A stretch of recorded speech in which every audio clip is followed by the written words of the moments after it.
Hallelujah, praise the Lord, जय मसीह की। Hallelujah, thank you Lord Jesus. Hallelujah. ਅੱਜ ਆਪਾਂ ਵਚਨ ਤੇ ਗੱਲ ਕਰਾਂਗੇ ਕਿ ਪਰਮੇਸ਼ਵਰ ਦੇ ਵਚਨ ਦੇ ਦੁਆਰਾ ਅਸੀਂ ਜੀਵਿਤ ਰਹਿੰਦੇ ਹਾਂ। ਹਾਲੇਲੂਇਆ। ਸੋ ਆਪਾਂ ਚੱਲਾਂਗੇ ਮਤੀ 4 ਉਹਦੀ 1 ਤੋਂ मैं पढ़ांगी। लिखा, तब आत्मा यीशु को जंगल में ले गया ताकि इबलीस से उसकी परीक्षा हो। वह 40 दिन और 40 रात निराहार रहा। तब उसे भूख लगी। तब परखने वाले ने पास आकर उससे कहा, यदि तू परमेश्वर का पुत्र है तो कह दे कि ये पत्थर रोटियां बन जाए। कि शैतान ने क्या, यदि तू परमेश्वर का पुत्र है तो कह दे कि ये पत्थर रोटियां बन जाए। इट मीनस कि शैतान ਨੂੰ ਪਤਾ ਸੀਗਾ ਕਿ ਯीशु मसीह ਦੇ ਮੂੰਹ ਦੇ ਵਿੱਚ ਇੰਨੀ ਪਾਵਰ ਆ ਕਿ ਉਹਦਾ ਕਹਿ ਦੇਣਾ ਹੀ ਕਾਫੀ ਆ। ਕਿ ਲਿਖਿਆ, ਯਦੀ ਤੂੰ ਪਰਮੇਸ਼ਵਰ ਦਾ ਪੁੱਤਰ ਹੈ। ਹਾਲੇਲੂਇਆ। ਅੱਜ ਅਸੀਂ ਆਪਣੇ ਆਪ ਨੂੰ ਕੀ ਕਹਿੰਦੇ ਹਾਂ ਕਿ ਅਸੀਂ ਪਰਮੇਸ਼ਵਰ ਦੇ ਕੀ ਹਾਂ, ਪੁੱਤਰ ਔਰ ਪੁੱਤਰੀਆਂ। ਹਾਲੇਲੂਇਆ। ਦੱਸੋ ਅਸੀਂ ਕੀ ਹਾਂ, ਪ੍ਰਭੂ ਯीशु मसीह ਦੀ ਪੋਜੀਸ਼ਨ ਦੇ ਵਿੱਚ ਹਾਂ। ਤਾਂ ਲਿਖਿਆ, ਯीशु ਨੇ ਉੱਤਰ ਦਿਆ, मतलब कि प्रभु के बेटे ने उत्तर दिया, मतलब कि असी भी एग्जैक्टली इदा जवाब देना शैतान नू। यीशु ने उत्तर दिया, लिखा है, मनुष्य केवल रोटी ही से नहीं परंतु हर एक वचन से जो परमेश्वर के मुख से निकलता है जीवित रहेगा। हालेलुया। सो हुण 2 मिनट आप फोकस करिए कि जिदा साइंस कहती है ना कि तुसी ऑक्सीजन के द्वारा जीने आ। इस धरती उत्ते ऑक्सीजन आ, होर किसी ग्रह के उत्ते किसी किसी ते कहते हैं कि हाँ जीवन हैगा, मतलब कि ऑक्सीजन अवेलेबल आ थोड़ी बहुत, बट जिद्दां कि तुसी बिना मास्क तो बिना तुसी अपने इंस्ट्रूमेंट्स तो तुसी उन्हां ग्रह तक तुसी जीवित नहीं रह सकते। पर धरती एक इहो जिहा ग्रह आ, एक इहो जिहा प्लैनेट आ जिथे कि परमेश्वर ने ऑक्सीजन दी है ताकि मनुष्य और जीव जंतु और सारे प्लांट्स एवरीथिंग जीन। हालेलुया। दसो उस ऑक्सीजन नू परमेश्वर लाइफ कहते हैं। हालेलुया। दसो वो है प्रभु दे साह, है ना। प्रभु सानू ऑक्सीजन दिंदे आ, परमेश्वर अपना जीवन दिंदे सानू जीण दे लई। यीशु ने कहा कि मनुष्य केवल रोटी से नहीं, मतलब कि इत्थे सरवाइव होने की गल हो रही है कि अगर मैं काम करना आ, अगर मैं चलना आ फिरना आ, अगर मैं काम करके मैं कुछ खटना आ, मैं किते पहुँचना आ, तो लिखा कि यीशु ने कहा कि मनुष्य केवल रोटी ही से नहीं, क्योंकि रोटी की कर दिया, ताकत देती आ। तो यीशु मसीह ने कहा मनुष्य केवल रोटी से नहीं परंतु हर एक वचन से जो परमेश्वर के मुख से निकलता है जीवित रहेगा। स्टडीज़ कहदियाँ साइंस दियाँ कि जो एक बंदा मे बी 1 मंथ तक बिना खाण तो रह सकता है तो 2 हफ्ते बिना पानी पीन तो रह सकता है। तो सो ये साइंस कहती है। पर यीशु ने कहा कि मनुष्य केवल रोटी से नहीं जीवित रहेगा बल्कि हर एक वचन से जो परमेश्वर के मुख से निकलता है। 2 पहलू है इस वचन दे ना, कि एक तो तुहाडी दुनियावी लाइफ आ, एक तुहाडी स्पिरिचुअल लाइफ आ। क्योंकि जो तुसीं स्पिरिचुअली खड़े रहने आ तुहाडी दुनियावी लाइफ भी दैन स्ट्रोंग होंदी आ, पर जो तुहाडी आत्मिक लाइफ वीक होंदी है फिर तुहाडी दुनियावी लाइफ भी फिर तुहानूं बिखरदी नज़र आती है। ओके। सो उस विषय दे विच लिखा कि मनुष्य जीवित रहिंदा आ, मतलब कि मनुष्य अपनी जिंदगी नूं इंजॉय कर पांदा, मनुष्य अपनी जिंदगी नूं जी पांदा आ, किते पहुँच पांदा आ, चल पांदा आ, बोल पांदा आ। हालेलुया। अपनी जिंदगी दे कह लो अचीवमेंट्स वो लै पांदा आ। वो केवल रोटी दे नाल ही नहीं तुरिया फिरदा बल्कि वो परमेश्वर दे निकले हुए मूँह दे विचों हर एक वचन दे दौरान जीवित रहिंदा आ। सो जिस तरह कि दुनियावी लोग कहते हैं ना कि तुसी मांस और लहू दे नाल बने आ, ते इत्थे साडा वचन परमेश्वर सानू कह रहा आ, परमेश्वर सानू कह रहा कि तुसी हाँ देखते तो है कि तुसी मांस और लहू दे नाल बने आ, पर तुहाडा जिहड़ा जीवन आ वो केवल दुनियावी चीज़ों तो, मतलब कि सिर्फ रोटी तो नहीं तुहाडा जीवन आ, बल्कि तुहाडा जीवन हैगा परमेश्वर दे वचन तो, परमेश्वर दे प्रकाश तो।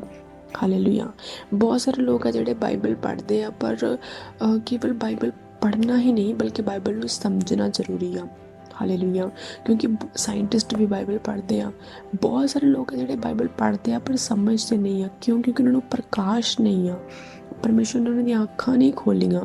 ਪਰਮੇਸ਼ਰ ਨੇ ਆਪਣਾ ਵਚਨ ਉਹਨਾਂ ਦੇ ਸਾਹਮਣੇ ਕਹਿ ਲਓ ਪਰਦੇ ਨਹੀਂ ਖੋਲ੍ਹੇ ਆਪਣੇ ਵਚਨ ਦੇ। ਹਾਲੇਲੂਇਆ। ਤਾਂ ਸੋ ਜਦੋਂ ਤੁਸੀਂ ਇਸ ਵਚਨ ਦੇ ਪ੍ਰਕਾਸ਼ ਦੇ ਵਿੱਚ ਆ ਜਾਂਦੇ ਆ, ਤੁਹਾਡੇ ਲਈ ਲਾਈਫ ਜਿਹੜੀ ਆ ਉਹ ਸਮੂਥ ਹੋ ਜਾਂਦੀ ਆ। ਤੁਹਾਡੇ ਲਈ ਜਿਹੜੀ ਲਾਈਫ ਆ ਉਹ ਉੱਚੇ ਸਥਾਨਾਂ ਉੱਤੇ ਜਾਂਦੀ ਆ। ਹਾਲੇਲੂਇਆ। ਔਰ ਤੁਸੀਂ ਨੋਰਮਲ ਲੋਕ ਨਹੀਂ ਹੁੰਦੇ ਬਲਕਿ ਤੁਸੀਂ ਪ੍ਰਧਾਨਾਂ ਦੇ ਸੰਗ ਬਿਠਾਏ ਜਾਂਦੇ ਆ। ਰਾਜਿਆਂ ਦੇ ਵਾਂਗ ਤੁਸੀਂ ਐਸਟੈਬਲਿਸ਼ਡ ਕੀਤੇ ਜਾਂਦੇ ਆ ਜਦੋਂ ਕਿ ਪਰਮੇਸ਼ਰ ਦਾ ਵਚਨ ਤੁਹਾਡੇ ਲਈ ਪ੍ਰਕਾਸ਼ਮਾਨ ਹੋ ਜਾਂਦਾ ਆ। ਪਰਮੇਸ਼ਰ ਆਪਣੇ ਮੂੰਹ 'ਚ ਤੁਹਾਨੂੰ ਬੋਲ ਬੋਲ ਕੇ ਦੱਸਦਾ ਆ। ਹਾਲੇਲੂਇਆ। ਹੁਣ ਤੁਸੀਂ ਮੈਨੂੰ ਕਹੋਗੇ ਕਿ ਵਚਨ ਤਾਂ ਉਹੀ ਆ, ਤਾਂ ਫਿਰ ਸੇਮ ਵਚਨ ਕਿੱਦਾਂ ਰੋਜ਼ ਖਾ ਕੇ ਅਸੀਂ ਜੀਵਿਤ ਰਹਿ ਸਕਦੇ ਹਾਂ? ਵਚਨ ਉਹੀ ਆ ਪਰ ਪ੍ਰਕਾਸ਼ ਉਹ नहीं एवरीडे।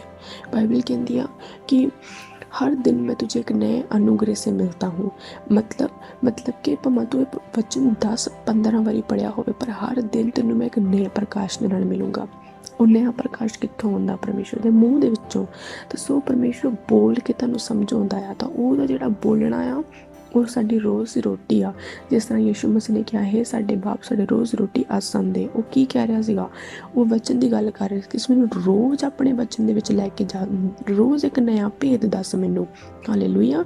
ਤਾਂ ਕਿ ਜਿਹਦੇ ਦੁਆਰਾ ਮੈਂ ਜੀਵਿਤ ਰਹਿ ਸਕਾਂ। Praise the Lord.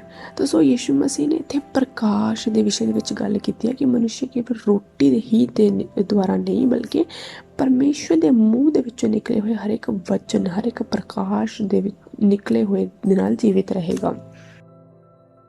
ਅਗਰ ਆਪਾਂ ਜਾ ਕੇ ਦੇਖਦੇ ਹਾਂ ਰੋਮੀਆਂ 1 ਦੀ 16-17 मैं पढ़ देनी हाँ। क्योंकि मैं सुसमाचार से नहीं लजाता इसलिए कि वह हर एक विश्वास करने वाले के लिए पहले तो यहूदी फिर यूनानी के लिए उद्धार के निमित्त परमेश्वर की सामर्थ है। सो जिहड़ा सुसमाचार आ इत्थे पौलुस कह रहा कि वो साडी सामर्थ आ। हालेलुया। सुसमाचार सुनाउण दे नाल, सुसमाचार लैण दे नाल, वचन नूं पढ़न दे नाल, वचन देण दे नाल सानूं सामर्थ मिलदी आ। क्योंकि उसने परमेश्वर की धार्मिकता विश्वास से और विश्वास के लिए प्रकट होती है। जैसा लिखा है विश्वास से धर्मी जन जीवित रहेगा। हुण सोचण वाली गल यह है कि मती 4:4 ਦੇ ਵਿੱਚ यीशु मसीह कह रहे कि मनुष्य परमेश्वर के मुख से निकले हुए हर एक वचन के द्वारा जीवित रहेगा। ठीक है। तो इतने पौलुस कह रहे हैं कि लिखा है कि विश्वास से धर्मी जन जीवित रहेगा। हालेलुया। तो सो ये दोनों डिफरेंट चीज़ां लग रही हैं, विश्वास और परमेश्वर के मुँह के निकलिया होया वचन। कि एक कह रहा कि तुसी विश्वास नाल जीवित रहोगे। हालेलुया। एक कह रहा प्रभु यीशु मसीह कह रहा कि तुसी परमेश्वर के मुख के विचों निकले हुए कल्ले कल्ले वचन के दौरान जीवित रहोगे। हालेलुया। पर अगर तुसी वचन के प्रकाश नूं समझो, ये दोनों वचन हैगे इक्को ही आ। हालेलुया। ये दोनों वचन एक दूसरे के अगेंस्ट नहीं है बल्कि दोनों वचन इक्को ही आ। हालेलुया। यीशु मसीह कह रहे कि तुसी परमेश्वर के मूँह के विचों निकले हुए हर एक प्रकाश के द्वारा जीवित रहोगे।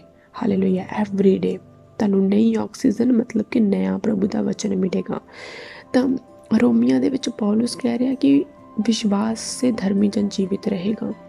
तो जिहड़ा विश्वास आ इट मीनस कि प्रभु दे वचन दे विचों जदों प्रकाश सानूं मिलदा आ प्रभु सानूं नया विश्वास भी दिंदे आ एवरीडे। हालेलुया। क्योंकि विश्वास जिहड़ा शब्द आ विश्वास तुसीं कल दे विश्वास दे नाल अपना अज नहीं चला सकदे और अपने अज दे विश्वास दे नाल अपना कल नहीं चला सकदे। हालेलुया। सो हर एक दिन तुहाडा विश्वास जिहड़ा कि वो नवां हुंदा आ। हालेलुया। क्योंकि बाइबल कहती कि परमेश्वर ना तो तू कल ना आज और ना सदा, तू कभी बदलने वाला परमेश्वर नहीं है। तू एक सा परमेश्वर है, एक सा परमेश्वर है मतलब कि प्रेजेंट टेंस, मतलब कि तू सदा इक्को जिहा रहने वाला परमेश्वर आ। यीशु मसीह ने कहा मैं जो हूँ सो हूँ। सो कि क्या मैं जो हूँ मतलब कि एट अ टाइम जो मैं हूँ सो हूँ। परमेश्वर ने कभी अपने लिए पास्ट टेंस नहीं इस्तेमाल किया, बल्कि हमेशा प्रेजेंट टेंस इस्तेमाल किया। यीशु मसीह ने कहा कि परमेश्वर जीवितों का परमेश्वर है। हालेलुया। सो इट मीनस कि ਉਹ ਰਾਈਟ ਨਾਓ ਦਾ ਪਰਮੇਸ਼ਰ ਆ। ਤਾਂ ਕਿੱਦਾਂ ਪੋਸੀਬਲ ਆ ਕਿ ਤੁਹਾਡਾ ਜਿਹੜਾ ਵਿਸ਼ਵਾਸ ਕੱਲ੍ਹ ਰਾਤ ਸੀਗਾ ਉਹਦੇ ਨਾਲ ਤੁਸੀਂ ਆਪਣਾ ਅੱਜ ਦਾ ਦਿਨ ਚਲਾਉਣਾ ਚਾਹੁੰਦੇ ਆ? ये पॉसिबल नहीं हो। इसलिए यीशु मसीह ने कहा कि मैं तुझे हमेशा नए अनुग्रह से मिलता हूँ, क्योंकि तेनों एवरी डे वास्ते नया अनुग्रह चाहिए और परमेश्वर नूं तुहाडे तो एवरी डे एक नया विश्वास चाहिए। सो तुसी हर एक दिन अगर नई ऑक्सीजन लैने आ तो लिखिया विश्वास से धर्मी जन जीवित रहेगा। यीशु मसीह कह रहे कि धर्मी कि परमेश्वर के मुख से हर एक वचन के द्वारा तुम जीवित रहोगे। हालेलुया। तो सो इट मीनस कि जब परमेश्वर बोलते आ, परमेश्वर अपना प्रकाश भेज रहे हैं तुहाडी स्पिरिट दे अंदर, अपना नया वचन भेजूगा, तुहाडे नाल गलबात करूगा, तुहाडे अंदर नया विश्वास उत्पन्न होगा और तुसी हर एक दिन एक नई ऑक्सीजन के द्वारा जीवित रहोगे। हालेलुया। और तुहाडे अंदर एक अद्भुत बल होएगा, स्ट्रेंथ होएगी, तुहाडे अंदर शक्ति होएगी, तुहाडे अंदर नया विश्वास होगा। और बाइबल कहती है कि विश्वास के बिना परमेश्वर को प्रसन्न करना अनहोना है। हालेलुया। और बाइबल कहती है कि अगर किसी को उससे कुछ चाहिए तो पहले ये मान ले कि वो है। हालेलुया। Praise the Lord. परमेश्वर तुहानू बरकत देवे इस वचन के द्वारा। और इस वचन नूं मैं जानती हाँ कि थोड़ा डीप आ वचन, तो सो इस वचन नूं एटलीस्ट 2-3 बारी सुनना ताकि ये पूरा तुहाडी स्पिरिट के अंदर चला जाए। हालेलुया। और इन्हां वचनां नूं मत्ती 4:4 और रोमिया 1:17 नूं ज़रूर पढ़ना कि परमेश्वर का वचन ही विश्वास आ। हालेलुया। जिन्ना ज़्यादा वचन होएगा साडे अंदर उन्नी ही मात्रा का साडे अंदर विश्वास आ। तुसीं ये नहीं कह सकते परमेश्वर नूं, देख प्रभु मेरे अंदर कितना विश्वास आ, देख मैं तेरे ते कितना विश्वास करदा या करदी हाँ। तां परमेश्वर की कहणगे, परमेश्वर कहंदे जिन्नी अमाउंट जिन्ना ज़्यादा तेरे अंदर वचन होएगा तेरा विश्वास उन्ने ही लैवल दा आ। हालेलुया। मैं तोलदा विश्वास नूं कादे नाल? वचन दे नाल, क्योंकि परमेश्वर दे मूँह चों निकलिया होया हर एक वचन की आ? विश्वास आ। तुसीं किहदे द्वारा जीवित रहने? विश्वास के द्वारा। हालेलुया। Praise the Lord. परमेश्वर तुहानू बरकत देवे। जय मसीह की। Praise the Lord.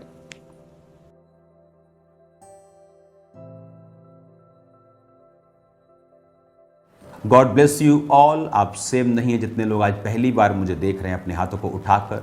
अगर आप जीसस क्राइस्ट को चाहते हैं आपकी लाइफ में वो काम करें। और याद रखो प्रभु यीशु मसीह धर्म और जात को बदलने के लिए नहीं, जीवन को बदलने के लिए आए। अपनी आंखों को बंद करके अपने हाथों को उठा के मेरे पीछे बात करें। प्रभु यीशु, मैं पापी हूँ, मुझे माफ़ करें, अपने लहू से मुझे धोएं, अपना बेटा अपनी बेटी बनाएं, मेरे गुनाहों को क्षमा करके मुझे सफ़ेद कर दे बर्फ़ की तरह। आपने कहा था मैं तेरे गुनाहों को जो लाल रंग के भी होंगे माफ़ करके साफ़ करके तुझे सफ़ेद कर दूंगा। मुझे स्वीकार करे अपने बेटे अपनी बेटी के रूप में। आप मेरे उद्धार करता है, मैं अपना जीवन आपको देता हूँ यीशु के नाम में, आमीन। आपका स्वागत है खुदावंद के प्रेजेंस में और उसके परिवार में जितने लोग प्रभु को अपना जीवन दे चुके हैं। याद रखो जिस तरह एक जितना मर्जी अच्छे परिवार का बच्चा पैदा हो, एक समय पर उसे स्कूल और कॉलेज जाना ज़रूरी है, उसी तरह से आपको आत्मिक स्कूल और कॉलेज और यूनिवर्सिटीज़ में जाना ज़रूरी है। तो अगर आप नया जन्म पा चुके हैं तो आपको जीवित चर्च का हिस्सा बनना ज़रूरी है, ताकि आप वचन को सुन सकें, खुदावंद के बारे में सीख सकें, बाइबल के बारे में सीख सकें, अपनी आत्मिक ज़िंदगी को ब्लेस कर सकें और इन बीमारियों से और शैतानी चीज़ों से छुटकारा पा सकें। और अगर आप खामरा चर्च का हिस्सा बनना चाहते हैं, एड्रेसेस लगातार आपकी स्क्रीन पर फ्लैश होंगे, पंजाब के भी, इंडिया के अलग अलग स्टेट्स के भी, फॉरेन के भी। तो इन चर्चिस का आप हिस्सा बन सकते हैं। God bless you all. मेरा बिलीव है आज आप ब्लेस्ड हुए हैं। कल 1 बजे दोपहर और शाम की प्रेयर माउंटेन की प्रेयर में कल आपको इनवाइट करना है। याद रखो खुदावंद आपको सेम नहीं रहने देगा, कुछ बड़ा आपके लाइफ में होगा। प्रेयर माउंटेन्स की प्रेयर्स आपको सेम नहीं रहने देंगी। God bless you all.